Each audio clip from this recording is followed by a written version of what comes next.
San Antonio FC is just one win away from winning the USL Championship. Last night shut out Colorado Springs 2-0 to become the Western Conference champs. We have our soccer insider, Katie Goodman, with us right now. Katie, one win away. One win away. And I mean, you were there last night and you felt the crowd, you felt the energy. And I will say I've been following them, all season long. And that is the first time I have felt that from San Antonio there in Toyota Field Stadium. It was insane. 8,245 people in attendance. I mean, that's insane, for San Antonio. That's the third game that they've sold out so far. And, I would say even the other games that they sold out, the energy just didn't feel like that. And so, I think of all the games, you picked the best game to come to, no doubt. I am wearing a Finish the Fight t-shirt, so I've got the merch. Is it okay for someone to become a new fan? Or is it going to be one of those things where people look at it and go, well, come on, these are the diehards, and then these are the t-shirt fans? Nah, well, I mean, you got to drink the Kool-Aid at some point, right? It's just a matter of when you drink the Kool-Aid. And that's what I try to tell everybody all the time is just go out to a game, just get in the right environment, just get a little bit invested in one or two of the players. And before you know it, you're in, and that's it. So good luck with that, Mike. Good luck not talking about soccer from now on. Wow, I just got roasted on my own show. Very, very nice. No. Talking to Katie Goodman, our soccer insider. Jordan Farr yesterday did a fantastic job, gave up nothing. And it was crazy because in the stoppage time, in the second half, so oftentimes when you hear stoppage time, you think, oh, it's going to be 3-4 minutes. But I believe it was 10 last night.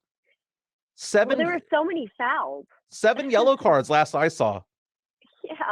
Yeah. Anytime there's a ton of fouls, there's going to be a ton of overtime. And, I think whenever that last goal came, everybody thought that was it. The game was over. And you could see the refs actually rushing off the camera people and coaching staff in that situation. So, and again, Jordan Farr, another clean sheet, leading the league in clean sheets. That's why he's nominated for Keeper of the Year. And I really think he's going to walk away with that one despite what happens in this next game.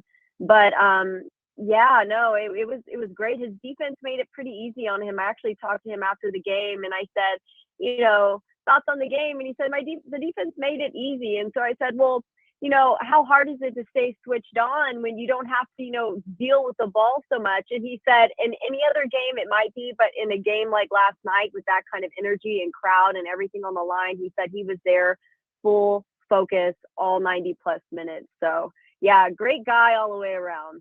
Now, during the stoppage time, though, we were all getting kind of worried there because Colorado Springs had possession so much during the second half. And in the stoppage time, it looked like they had 4 or 5 shots that potentially could have gone in. And it wasn't so much that Farr stopped him. A lot of his teammates did.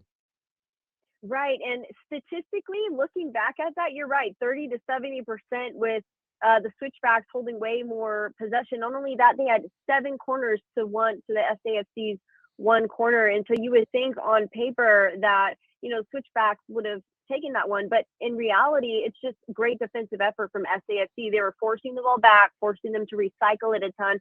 They didn't have a ton of really quality opportunities in the attacking third because SAFC was truly defending as a unit. And then SAFC in themselves, they're a very direct team. In fact, they broke the record last night with the fewest amount of passes in league history, only 96 passes in a single game. That tells you they're direct. It tells you they're most likely playing long balls and that they're really efficient in and around the 18. And so, when you have a team like that, they don't have to win the possession game because they can win it in another way. So talking to Katie Goodman, that's where that breakdown came from. Talking to Katie Goodman, our soccer insider. I don't know, as a former athlete yourself, do you believe in momentum, that something carries from game to game? Absolutely. I absolutely believe that. And, I think when it comes from game to game, it just depends on the game because, say you went down or had a really bad game the game prior, sometimes that's enough to create that spark that you need for the next game to get back on track because, if you don't have a good game the prior game, then it you know that everything goes out the window for the next, right? This is different because everything is on the line. You have to win it all the way through, right? So they are carrying this momentum, but the thing is they've never played a team like Louisville before. And so they're going into this blind. And it's going to be really, really interesting matchup. I think from what I've seen is that Louisville is another possession-based team. So you might see kind of a similar matchup as you did last night. Going back to the momentum talk, the reason why I brought that up was because, San Antonio FC scored its first goal, I don't know, 22, 23 minutes into the first half. And then you go a Mm-hmm. long period of time without a goal from either squad. But to get Right. that last goal to make it 2-0, and that last goal literally with less than a minute to go in stoppage time, to me, I think that that's just kind of something that can propel the team because it's exciting enough to win, Yeah. but to win that way, it was like exclamation point, boom, game over, game, set, match. Right. Nail in the coffin kind of situation. You were spot on there, Mike. Whenever a team ends in that way, I can guarantee you they're going to come out with fire in the next match. I actually just saw that recently in another match that I covered. They had their team score a final goal. It actually was not even counted on the clock. This was a women's college soccer match. And then in the next match, they still weren't favored to win, but they showed up and they killed it. They killed the other team. And I really think, so much of that momentum is just like finding what works within the team. It's late in the season. Everyone's starting to get on that telepathic kind of wavelength of how each other works. And so I think, when you end a game like that, yeah, definitely huge moving into the next. Now, San Antonio FC won the Western Conference Championship. They had the most wins in the Western Conference. In the finals championship game, they're playing Louisville FC. Louisville had the most amount of wins on the Eastern Conference. So it's the best of the best. They made their way through. That being said, how important is it for it to be a home game? Because it's not like a neutral field, a home game for the championship. Oh, it's everything. And I'm basing this off of personal experience and also player interviews where they themselves have said, when things are down and that momentum isn't existent, that's where the fans come in, where they say, where they see things are starting to maybe tip the scales in the other direction. That's where the roar of the fans come in, where they can see their family with, some of these players have kids. They can see their wives holding their babies. And, it just brings up something different and primitive deep within these guys to really show up and, to play in front of a stadium of that magnitude and capacity. It's just, I think it's really everything. Yeah. So talking to Katie Goodman. Big difference. Katie Goodman, our soccer insider, real fast. It's a very, very popular ticket. Many people think the game is close to a sellout if it hasn't sold out already. I was on StubHub before we went on, $300 a ticket. Wow. Not surprised. Not including the fees. Probably $350 if you include the fees. Right. And that is insane. I think if you're a season ticket holder that you kind of get privileged to the seats, and also I think you might get a bit of a discount, which would be some incentive if you wanted to be a season ticket holder next season.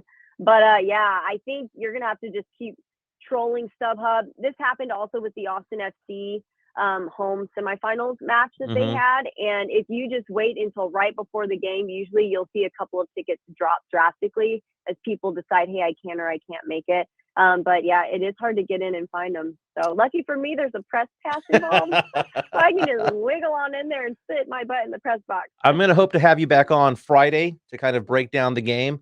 But real fast, I understand that UTSA women's soccer had a big weekend as well. Huge weekend, taking home a big championship win for them. I mean, taking over the whole conference. And when you think about San Antonio sports and just how amazing that they are as a collective between UTSA's football program, and then now their soccer program, you look at UIW's football program, there's just so many huge things happening here. And then you look at, the USL team, SAFC, just winners all the way around. I know we got the Spurs trailing us, trying to work back in it, which, I'll leave that to Carolina and you to talk about. But yeah. So just fantastic effort and work from them, and just making the whole city proud. And you know what? The World Cup in 2 weeks. So Katie Goodman, I'm going to be just DMing you the entire time saying, please be on the show. I'm going to hope to have you on Friday. Also, when the World Cup begins in 2 weeks as well. Lots to talk about, but it was an amazing experience for me yesterday.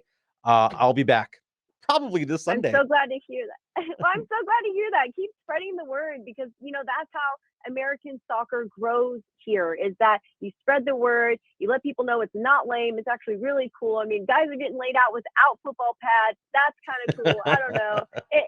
It's entertaining, even if it's a flop, right? So yeah, just keep spreading the word, because the World Cup is coming here in what, 2024? That's right. Math 2026. Yeah. So the more you build it, the more fun it's going to be when it gets here. That is Katie Goodman, our soccer insider. You can follow her on Twitter at I am Katie Goodman. Thanks for being with us. Thanks, Mike.